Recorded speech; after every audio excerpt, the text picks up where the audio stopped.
Every empire falls. That is certain, no matter how long they reigned and how far their rule stretched. From the Romans who ruled for over 1,000 years, to the Ottomans who spanned continents, and the USSR that changed the political landscape of the modern world. So is the empire we're living under today also crumbling? Yes. The key question is how fast. We have bounties beyond those known to the people of any other day. American democracy is obviously limping on both feet. America is not the greatest country in the world anymore.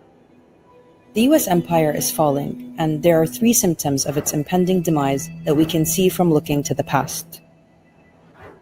Let's start with the oldest of the bunch. These videos are made possible by our supporters on Patreon. If you'd like to help us tell more stories like this, you can become a paying member through the link in the description. Now back to the video. The Roman Empire oversaw the lives of millions of people. Remnants of its great reign still stand in cities across the world, a testament to their reach and influence in the lands they conquered. Never has Rome been greater or stronger than now. But then, after 1,000 years of domination, it fell. And just like Rome wasn't built in a day, it didn't fall in one either. Instead, the fall of the Roman Empire was death by 1,000 cuts. But there's one factor in particular we're going to look at: internal decay. At the height of its grandeur and its glory, a civilization so powerful it could never be conquered from without. Yet it found the seeds of its destruction within itself. There was a huge disparity between the lives of the elite and the commoners. Rome's elites lived in grand estates, hosting lavish, decadent banquets where they'd feast on peacock tongue and wine from naked waiters. Every one of these senatorial families has holdings all over the Roman Empire. They're the equivalent of small multinational corporations. They are wealthy in a way that is impossible for us to understand. The poor lived a very different reality. They worked menial jobs and lived mostly on bread and porridge, living in overcrowded, badly built buildings, prone to collapse and spreading disease. The games are all about Roman emperors giving the people what they need, and it's always described as bread and circuses. They had to feed the people of Rome, but once they were fed, they had to be entertained. Let the games begin! There were famines, peasant uprisings, and slavery, and the Roman tax system disproportionately impacted the lower classes, while the wealthy often avoided taxes through exemption or corruption. This is now a new era of Roman history. Rome is no longer what it was. Rome is in decline. The middle class was shrinking, and the economy became increasingly polarized between the very rich and the very poor, all fueling resentment and instability. So what does this tell us about the US? Home they've always dreamed of, the happiest investment they have ever made. The middle class was once a symbol of the American dream. It meant owning your own home with a white picket fence, a car, kids going to school, a perceived ease and quality of life that couldn't be found anywhere else in the world, and that anyone could achieve so long as they worked hard enough. We are a prospering people, wherever we live, or earn our livelihood. But for the past few decades, that's all become increasingly out of reach for lots of Americans.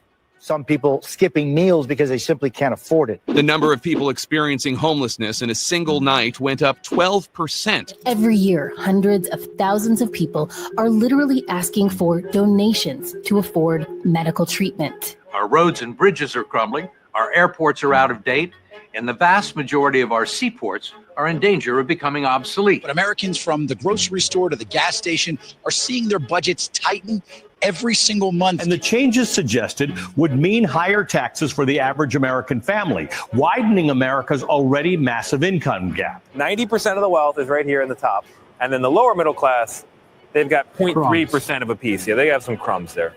And the poorest, they have no pie. In fact, they have less than no pie. They actually have a bill for pie. They're in pie debt. They're struggling to meet rent or mortgage payments, repay college loans, to repay loans for a car. While the wealthy have become steadily wealthier, wages have been stagnant and costs of living have surged. And it's not like these changes are mutually exclusive. It's off the backs of workers, off the exploitation of the American masses, that the wealthy continue. Slocky, she just showed a chart how the wealthier is actually getting more wealthier, and while the middle class and the low class is getting more poor, more broker. I tried to Try to warn y'all in the previous lessons. The series I had, the eight steps, right? They trying to get rid of the middle class. Let's continue. To engorge themselves. Elon Musk has officially become the richest person in the world. His net worth has crossed the $400 billion mark. Companies buying out the housing market, insurance companies making healthcare unaffordable, politicians taking money from lobbies to protect corporate interests and fill their own pockets, and the working class is well aware. Hoarding wealth is so harmful, so unethical, so rage-inducing. Billionaires should not exist. So you talk about teacher's salary, $2,000 in rent, $400 car payment, you got insurance, you got groceries, electricity. Like, I don't understand how people are affording life right now. For 5 stitches, $3,800. What? Like, it's so freaking hard to live here. North America is one big scam. North America is one big scam. I've been saying America is a corporation. It's a business. It's not a country. It's not a land to dwell in and just live peaceably.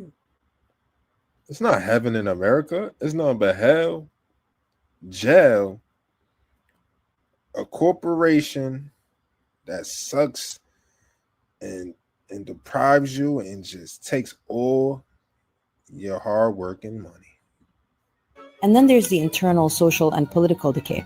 People have become disenchanted with the illusion of American democracy, of its promises of equality, of equal opportunity for all as long as you pick yourself up by your bootstraps. You can see a sea of people all united under one cause. They are protesting for racial equality. The murder of a healthcare executive has led to online popularity for the shooter. Mangione has emerged in some circles as a sympathetic figure fighting the system. All this leads to political instability, economic trouble, and social unrest, which weakens the empire at its core. But an empire is bigger than its center. It's a network of vassal states served. All right, so with that, like the video just said, political instability, economic trouble, social unrest happens by the exploitation of the rich, the elite bankers, the politicians, the companies, and the investment firms. Right? America is a corporation, man. Let's get some precepts before we move on. This is the book of James, chapter 5. We're going to read verse 1 through 6 in the ESV.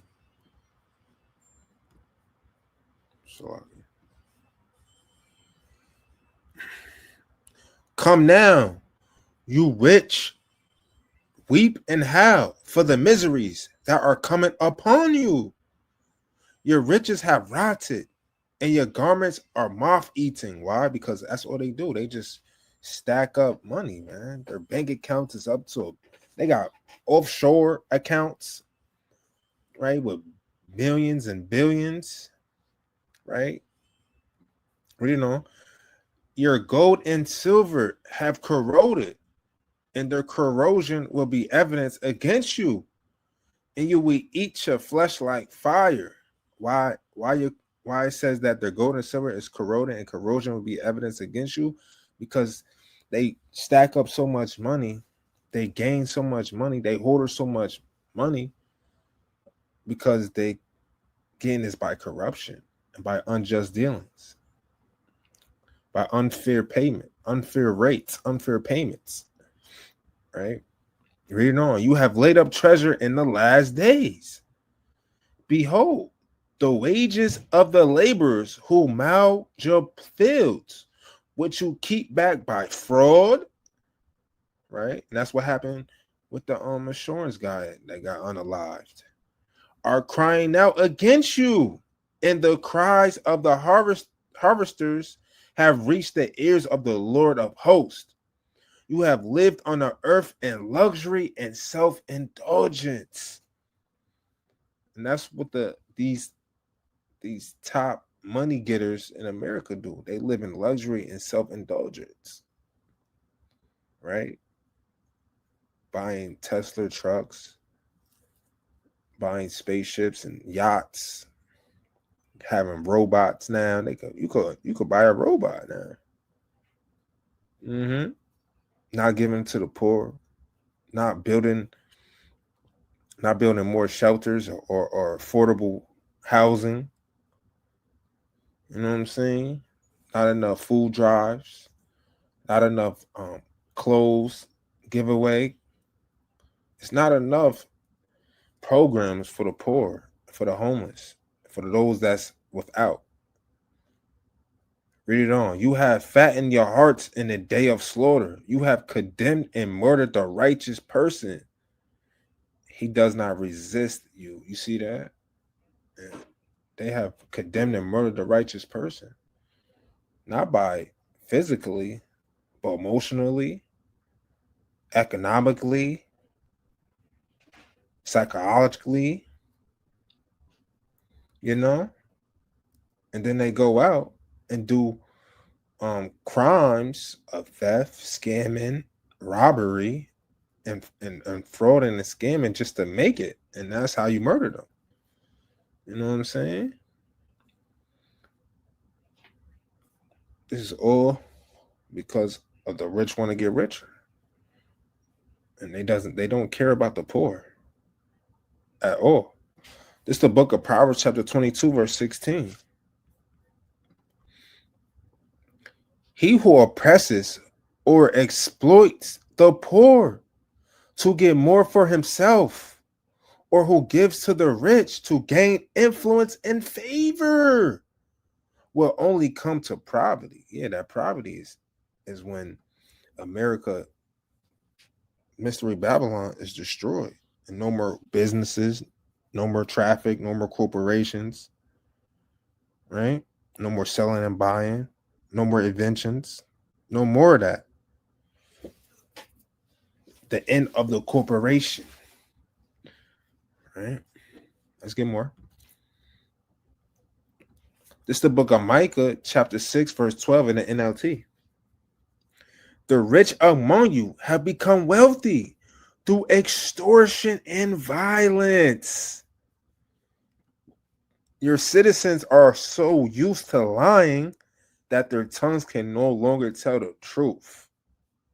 The point is how the rich gain their wealth by America, the 1%, the elite bankers, right? The top businessmen, the innovators, such as Elon Musk and people like himself. They get their money by extortion and violence. They extort the people by high rates. They extort the people by high interest rates. They extort the people by inflation, right? Just overpaying on things. And they get rich by violence because they on stolen land doing all these acts of traffic, doing these acts of buying and selling. They profiting over stolen land. And most of their money they get, it started off from generational wealth. And where did this generational wealth come from? The capital of free labor. The capital of slaves. Israelite slaves. This is the book of Habakkuk, chapter 2, verse 6, in the NLT. But soon their captors will taunt them. They will mock them, saying, what sorrow awaits you, thieves? You see that? These smaller nations, especially in the Western world, Eastern Hemisphere, Eastern world, they know America as thieves. Now you will get what you deserve. You've become rich by extortion, giving out loans, right? Paying a hefty interest rate on it. You can't pay back your loan. Now you gotta take out another loan and take out another loan to pay for the first loan. Now you're in debt your whole life. And now they come in to take over. It's all set up. It's all set up. Read it on. But how much longer can this go on? Not long, because Yahushua coming back. The plea with all flesh. To cut off the wicked. Let's get back to the video.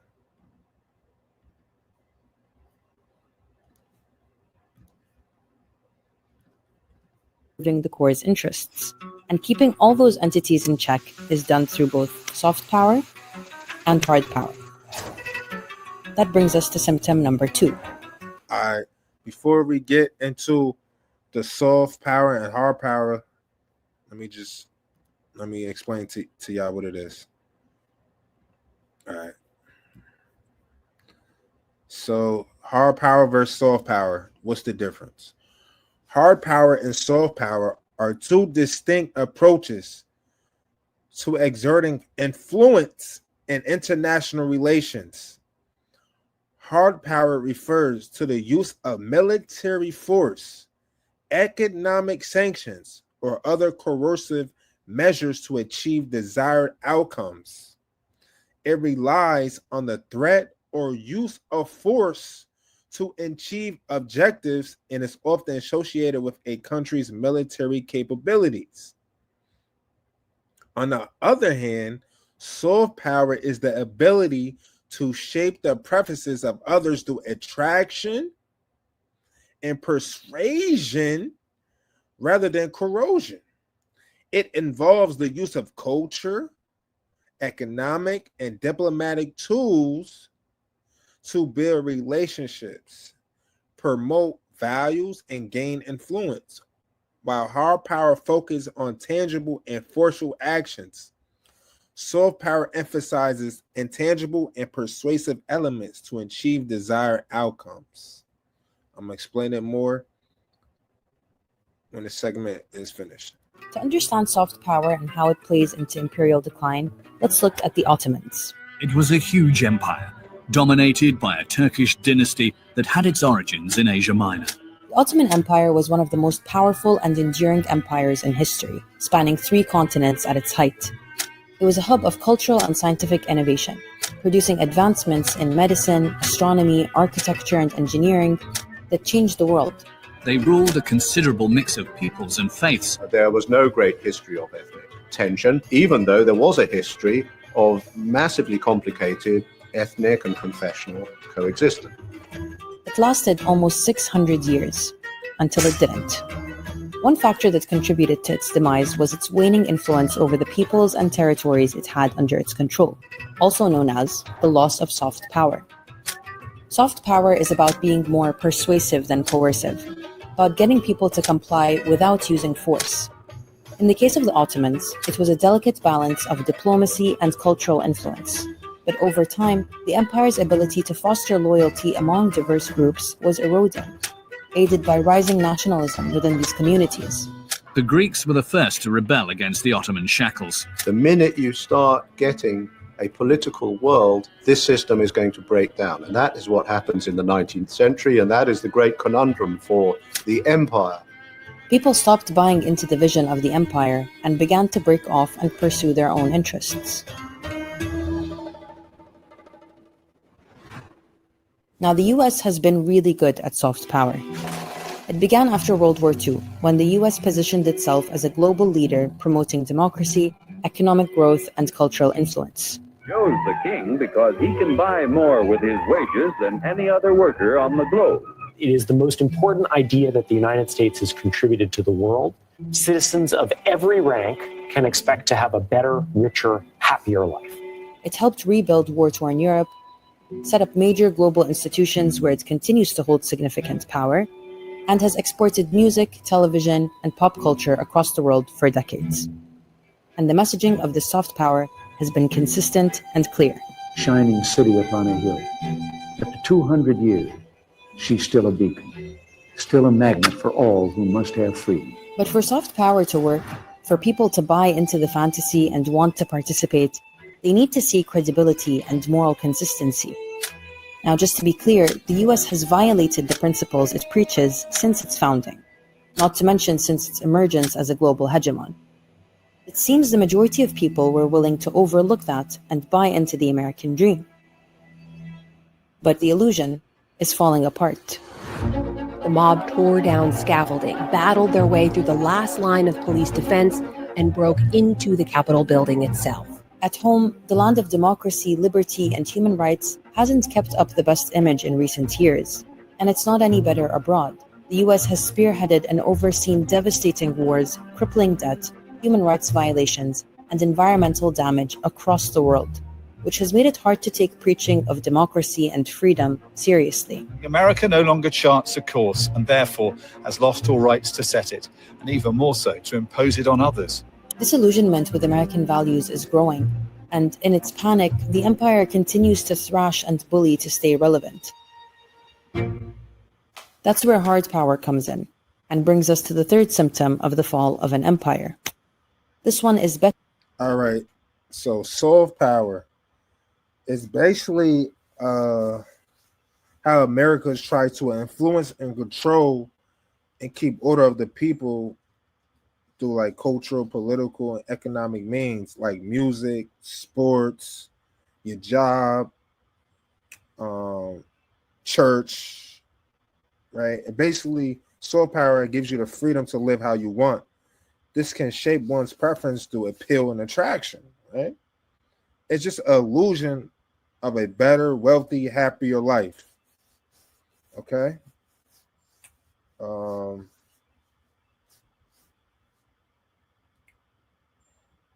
Let's get some precepts.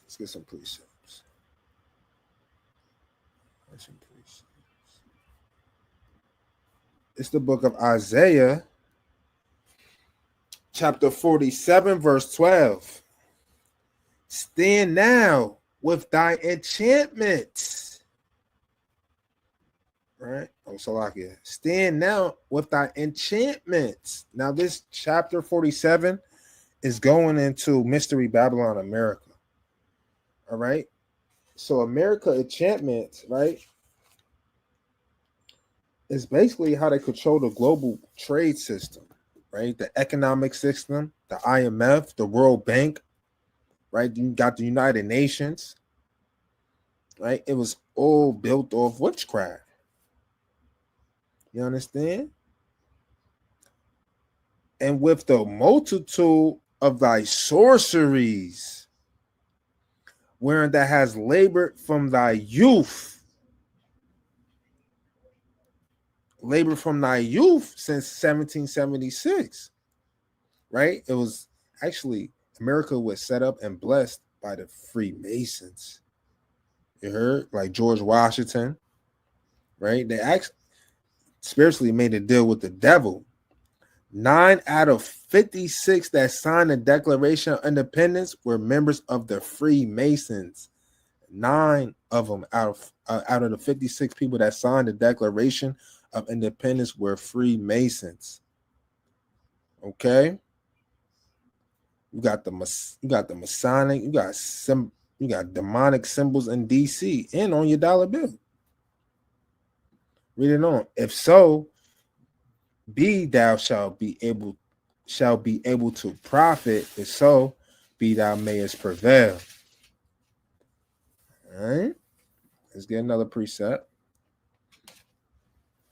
This is the book of Nahum, chapter 3, verse 4. Because of the multitude of the whoredoms of the well-favored harlot. What's the multitude of the whoredoms? That's the bread and circuses. That's the sports. You get unlimited sports. You get all types of sports to entertain you, to distract you from what's really going on in the world. You know, you got jobs. You might work 2-3 jobs just to have money, in your bank to feel special, feel like you're on top of the world, feeling good, right? What's also the multitude of the whoredoms? You have a right to be whatever you want, to feel however you want. You got the LGBTQ plus community. You understand? These are all multitudes of the whoredoms. You got your social media, right? You got your media influence. You got your OnlyFans models, Instagram models. These are all devices that bring the multitude of whoredoms of the well-favored harlot, the mistress of witchcrafts, that selleth nations through her whoredoms, right? Spiritual fornication, right? Through the money.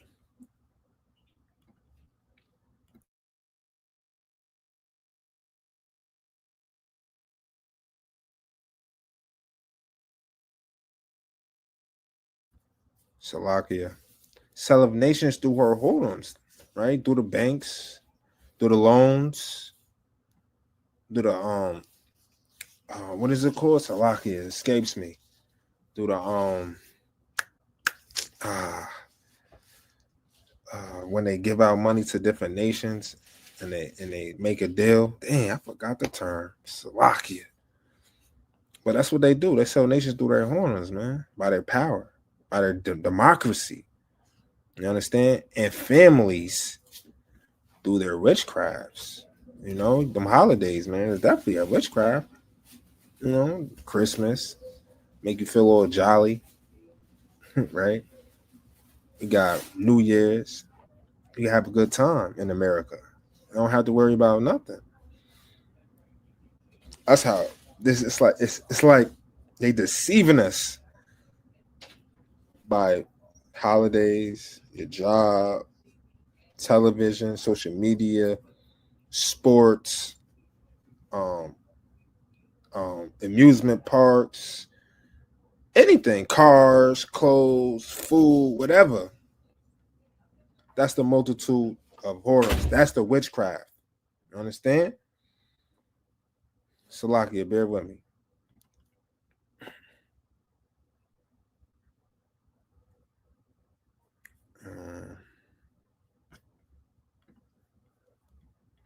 Bear with me. I'm checking out preset real quick.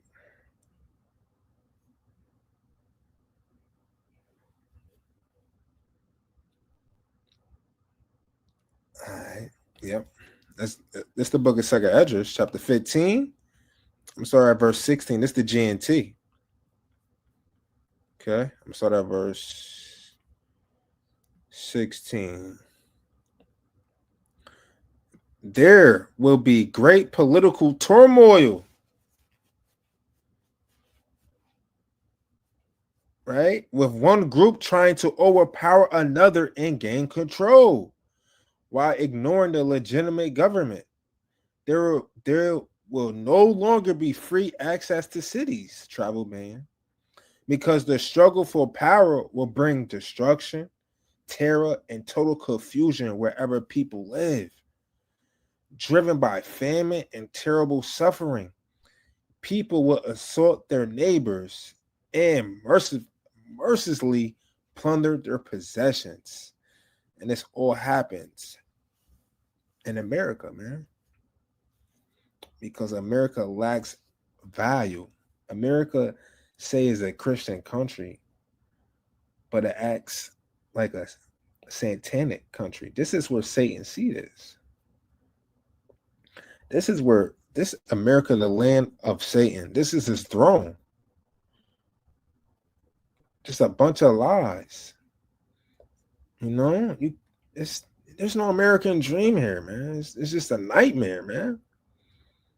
You got different cultures here, different religions, different ideologies, different thoughts, a way of life, which clash against each other. And then you got these greedy monsters that's running this country, and they don't give a damn about nothing but money, power, and their lust.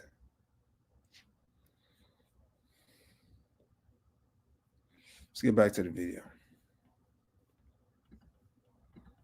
Best illustrated by the Soviet Union. Now, the USSR ideologically rejected the idea of imperialism, but the reality is that it looked and acted like an empire. The Soviet Communist Party has not faced a serious internal threat to its political rule since the 1920s. There was a centralized authority overseeing expansion and control of a collection of republics and satellite states, where movements for autonomy were suppressed. What tethered these states together was a unified ideology, communism. But it was also hard power, military might. And that costs money. It is here, in Red Square, that the superpower Soviet Union holds its military parades, displaying its might for all the world to see. At its strongest, the Soviet Union had 5 million soldiers stationed around the Union and pursued wars and conquests to maintain and expand its reach. Then there's all the money spent on the arms race during the Cold War.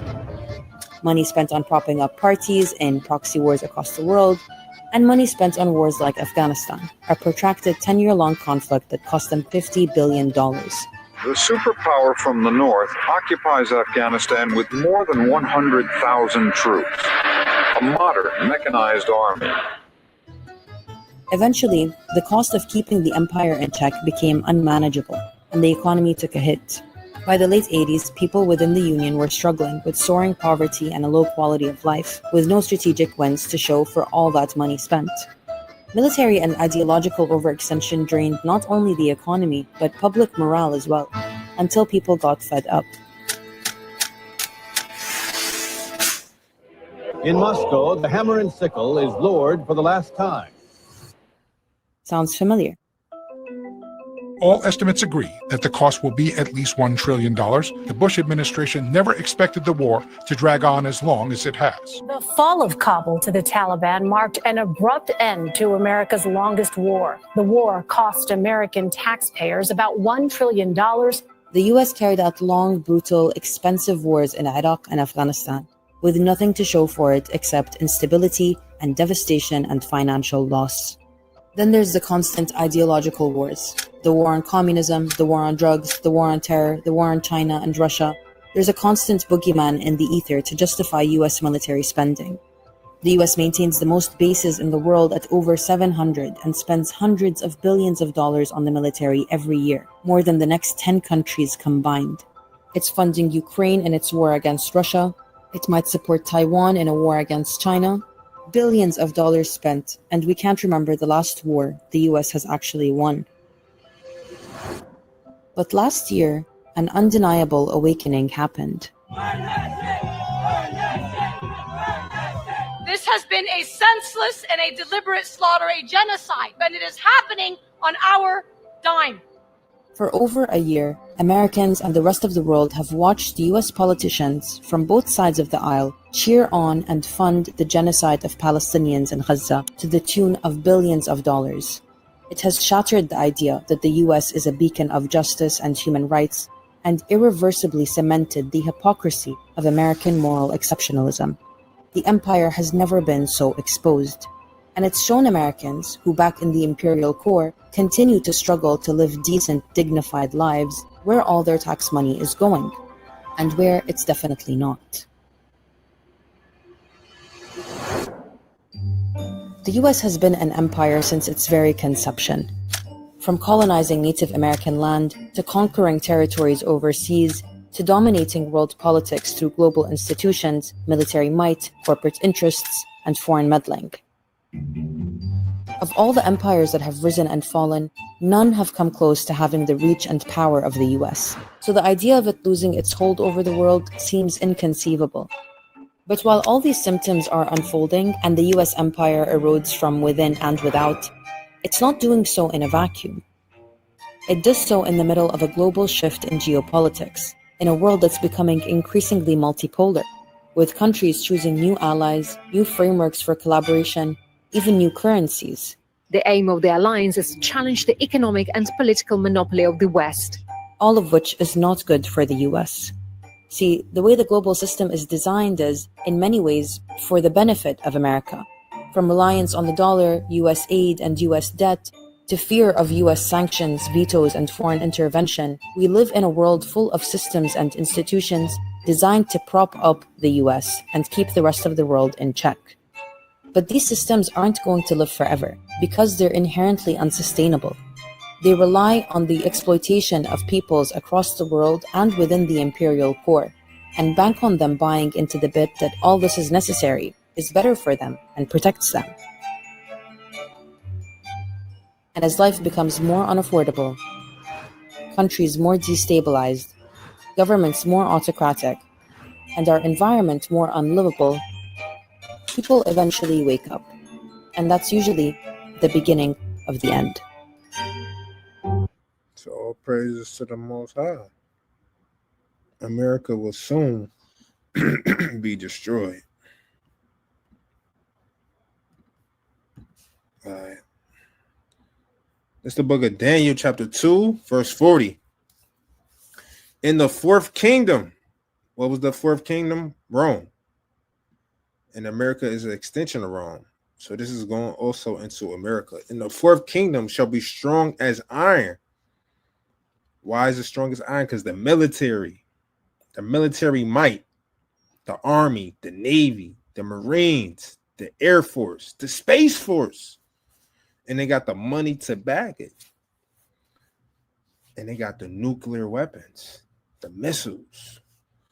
For as much as iron breaketh in pieces and subdueth all things, and as iron that breaketh all these, shall it break in pieces and bruise. That's what it do. Military inventions by the America, man. They go into your country and take over. You understand? Verse 41, and whereas thou sowest the feet and toes, part of potter's clay and part of iron, the kingdom shall be divided. Read it on. But there shall be in it of the strength of that iron, for as much as thou sawest the iron mixed with miry clay. Now I'm gonna break this down the next verse. So the strength of the iron is obviously the military, right? And the feet and the toes, right? Y'all know that's going into, for those that don't know, that's going into the European Union and NATO. Verse 42.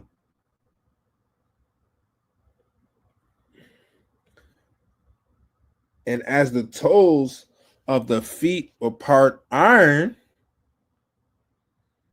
and part clay. Now the clay, that's going to different governments. You got your Republicans, you got your Democrats, right? You got your Green Party, you got your Independent Party, right? You got Salaka, you got different laws being passed, people with different morals and values, different customs, culture, languages, right? You got wealth disparities. That's the part of clay. Read it on. So the kingdom shall be partly strong and partly broken. You understand? Because it's just, there's no unity in America. You understand? You got your people that is okay with the LGBTQ plus community, and then you got people that ain't with it. You got your Muslims over there, you got your Christians over there, you got your Free Palestine people over here, and then you got your Zionist people over there, right? Then you got your racist Edomites, you Caucasians, and then you got your pro-black people. You got your rich, you got your poor, you got the Mexicans fighting against the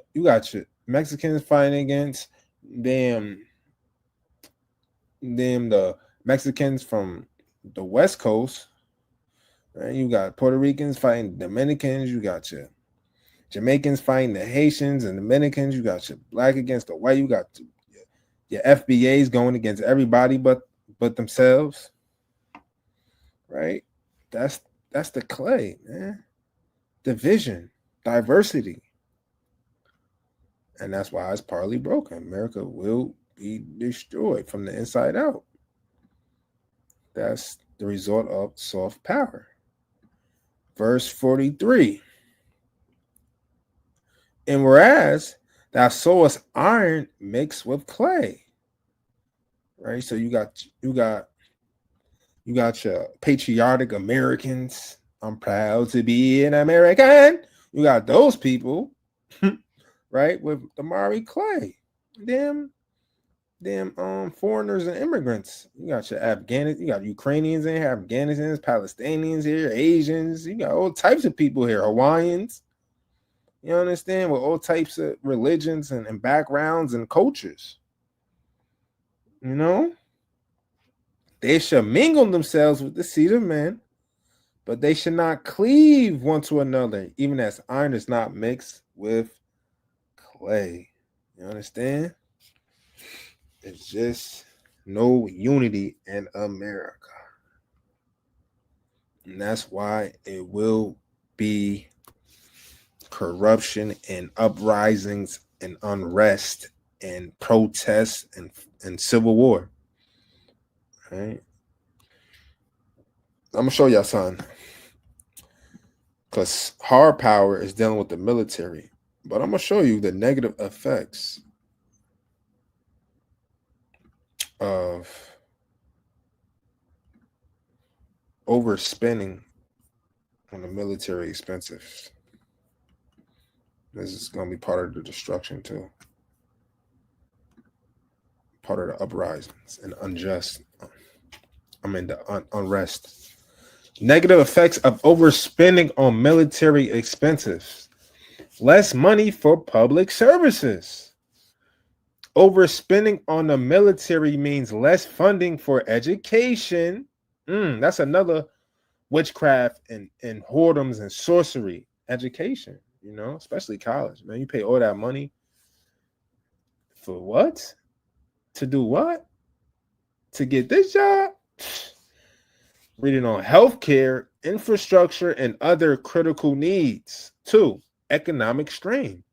It can lead to national debt and higher taxes, putting pressure on the economy. 3, missed opportunities. Funds used for military spending could be used for job creation, renewable energy, and social programs. And that's what we lack. Job creation and social programs. AI is expected to take, I think, away like 41% of jobs.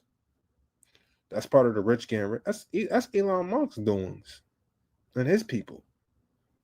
You see that? 4, international tensions.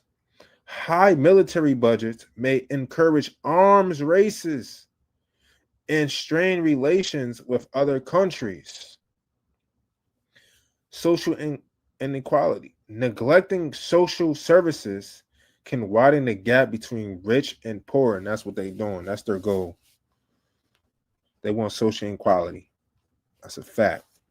6, environmental damage. Military activities can pollute and harm the environment. 7, wasted resources. Inefficiencies and corruption in military spending can lead to wasted taxpayer money, right? And that's what our taxes, our money is going to, the military. So we actually have a part in funding the so-called genocide that's going on in Israel, Sudan, all throughout Africa. We fund the bombs that they're using against Syria, Yemen, and Lebanon.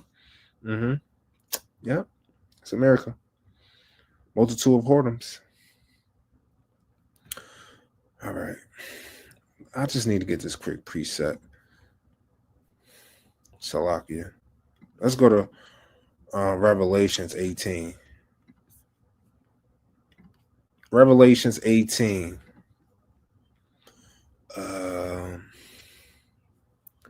Yep. We're not going to read this whole thing, but read this on your own time. Revelations 18.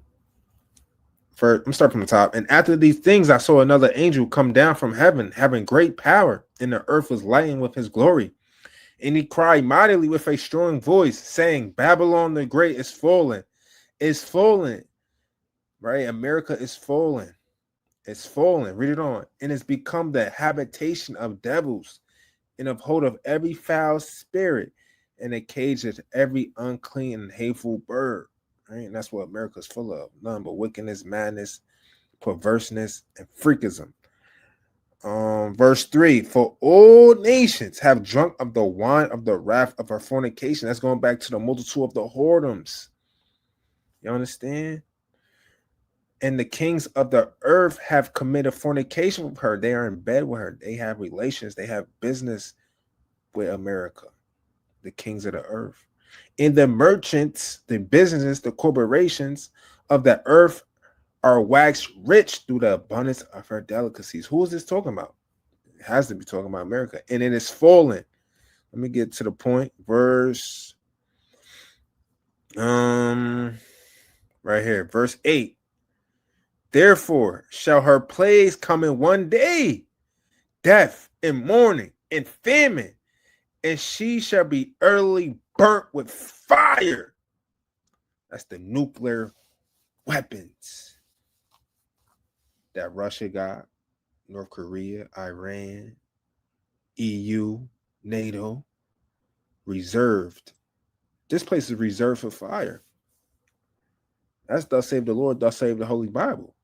Read it on. For strong is the Lord Yahweh who judgeth her. The Lord is going to judge America for all the atrocities, the unjust, the wickedness, the unfair, the unaliving, the raping, the robbing, the deceiving that it has done, especially to us. You know, just think about how America was established through the attempted genocide of our First Nation, of our brothers from the Native American tribes. Then you had slavery. You had the Spanish Inquisition. Same people, same people, right? You had all types of chemical warfare done to us. I could keep going on and on, man. Let's read. We're going to read verse 8. And the kings of the earth who have committed fornication and lived deliciously with her shall bewail her and lament for her when they shall see the smoke of her burning. Verse 10, standing off from the fear of her torment, saying, alas, alas, that great city Babylon, that great country America, that mighty city, for in 1 hour thy judgment come. Fire and brimstone, desolate, right? A desolation, nothing but ashes. You understand? And that leads me to the lesson. Stay on fire. All right, we gotta stay on fire in these last days. Satan is searching and hunting to sift us out of the truth. Your biggest enemy is yourself. The biggest devil on earth is yourself when you look in that mirror. Because you really want to be slothful. You really don't want to read. You really don't want to study. You really want to roll up a blunt. You really want to pour up a bottle of Henny on ice. You really want to take a shot of some Casamigos. You really want to call up Keisha and Juanita and Lisa, right? You really want to go to the strip club. You really want to go on a girls trip, right? And twerk, right? And hit the club and get free drinks by Ray Ray and Jay Sean. Right? You really want to be an OnlyFans model. You really want to play basketball all day and play 2K and GTA 6 all day and not have a job and scam and sell drugs. But you was called. It was called to be a prophet, young man. You was called to be the servant of the Most High and preach salvation to the Israelites, to gather the elect. And you women, you was called to be put back into your state of being a princess, to shine your light, to be an example to the other women, to be an example to the prostitutes, to be an example to the strippers, to be an example to the ones that's lacking understanding and knowledge. This is the book of Leviticus, chapter 6, verse 13.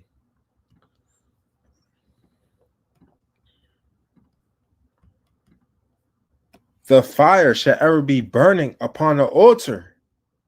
It shall never go out. Right? Your fire should never go out. It should never go out. You should always have the urge, have the fire, have the burning desire to serve the Lord. Let's get the book of Luke, chapter 12, verse 35. That's what Yahweh Shai said. Let your loins be girded about and your lights burning. You understand what he's saying? Let your loins be girded. Get ready for the spiritual battle. Get ready for the spiritual war. Prepare yourself. Examine yourself. Get your mind right. And let your lights burn, man. Stay dedicated. Right? Be courageous. Be brave. Right? Do what you got to do to obtain eternal life. This is the book of Revelations, chapter 2, verse 5. You know, keep that fire burning. Stay on fire. Stay lit. We litty. We litty. You know, Revelation 2, verse 5. Remember, therefore, from whence you are fallen, and repent. Know what that means? That means self-reflect. You understand? Because we could all have a spiritual decline, right? If we're not aware of what type of demons, type of spirits is hopping on us, we got to be devoted. We got to be obedient, you know, and repent. Some of y'all not repenting, you know. I struggle with that sometimes, you know. We all do. But you gotta remember where you're falling. And guess what? Read on and do the first works. You understand? That's returning back to the basics, man. Back to the basics.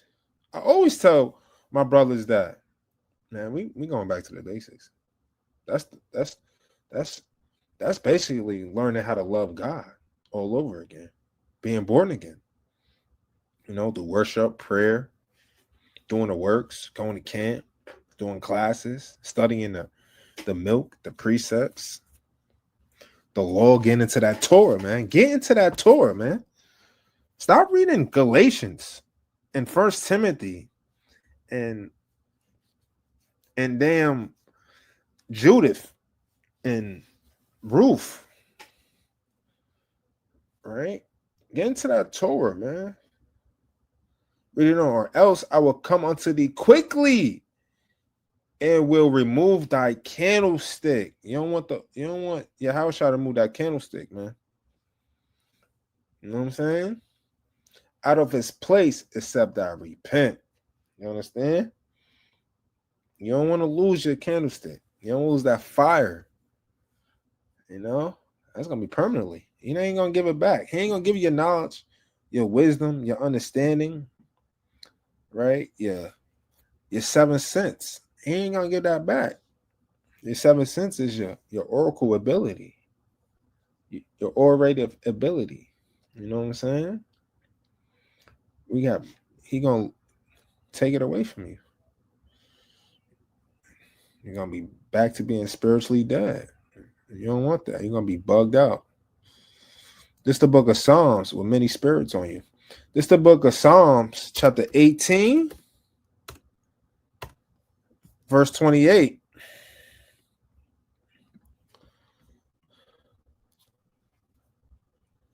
For you will light my candle.